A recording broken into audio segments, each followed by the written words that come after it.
আপনি কোন ক্লাসে পড়েন? আমি 10-এ পড়ি। আওয়ামী লীগ করি। আমার পেশায় আমি একটা অটো চালাই।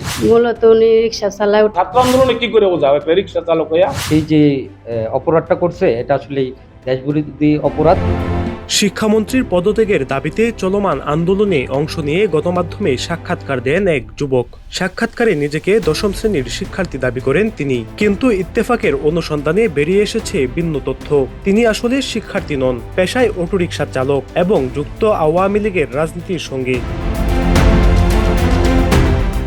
ঘটনাটি ঘটে রাজধানীর উত্তরায়। শিক্ষামন্ত্রী আনম এহসানুল হক মিলনের পদত্যাগ দাবিতে আন্দোলন চলাকালে ওই যুবকের সাক্ষাৎকার নেয় গণমাধ্যম।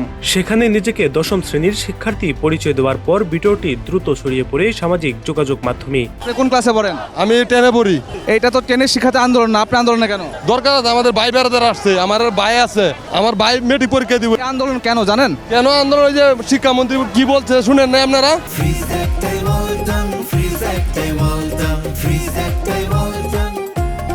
অনুসন্ধানে বেরিয়ে আসে যুবকের প্রকৃত পরিচয়। তার নাম মোহাম্মদ আলামিন, শিক্ষার্থী নন। গাজীপুর মহানগর এলাকায় অটোরিকশা চালিয়ে সংসার চালান তিনি। পরিবার নিয়ে থাকেন গাছা থানা এলাকার একটি ভাড়া বাসায়। আলামিনের গ্রামের বাড়ি ময়মনসিংহের তারাকান্দা উপজেলার কাকনি এলাকায়। স্ত্রী কাজ করেন স্থানীয় একটি পোশাক কারখানায়। পরিচয় যোগ দিছে ওই নাকি পড়াশোনা করতেছে। মূলত উনি রিক্সা চালায়, অটো রিক্সা চালায়।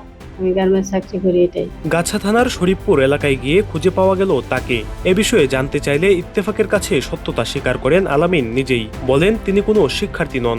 আমি বলছিলাম যে ক্লাস আমি 10-এ পড়ি। আমার পেশায় আমি একটা অটো চালাই। এটা বলেছিলাম আমি আওয়ামী লীগ করি। আওয়ামী লীগের একটা টান থেকে এরকম একটা দৃষ্টিমূলক কথা আমার ভিতর থেকে বাইরে হয়ে গেছিল আর কি। তার ভগ্নিপতি আব্দুর রহিম বলেন ভুল তথ্য দিয়ে সরকার বিরোধী কর্মকাণ্ডে জড়িয়েছিলেন আলামিন। সে পরিচয় দিয়েছে যে সে ক্লাস 10-এ পড়া ছাত্র এবং তার ছোট ভাই মেট্রিক পরীক্ষা দিবে, এরকম একটা ভূমিকা রাখছে, যে ভূমিকা আসলে সম্পূর্ণ ভিত্তিহীন এবং মিথ্যা।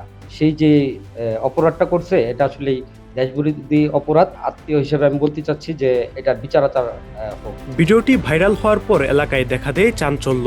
স্থানীয়রা তাকে আটক করে পুলিশে সোপর্দ করার সিদ্ধান্ত নেন। পরে মানবিক বিবেচনায় লিখিত মুসলেকায় পরিবারের জিম্মায় ছেড়ে দেওয়া হয় তাকে। ছাত্র আন্দোলনে কি করে বোঝাও একটা রিক্সা চালক হইয়া? তখনই আমি আমাদের ওয়ার্ডের নেতাকর্মী এদেরকে আমি বলে দেই এই ষড়যন্ত্রকারীকে খুঁজে বের করো। তারপর ওরা ষড়যন্ত্রকারী খুঁজে বের করে আমার কাছে উপস্থিত করে আমি আপনারা ডাকি এবং মিডিয়ার সামনে তাকে উঠাই দিই।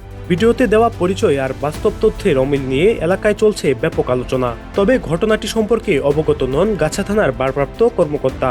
ভাই, যে আলামিন নামে একজন যুবক, তিনি শিক্ষার্থী পরিচয় দিয়েছিলেন, সম্ভবত গাছা এলাকার শরীফপুরে তার বাড়ি, অটোরিকশা চালক। অভিযোগ হয়েছে কিনা জানার জন্য।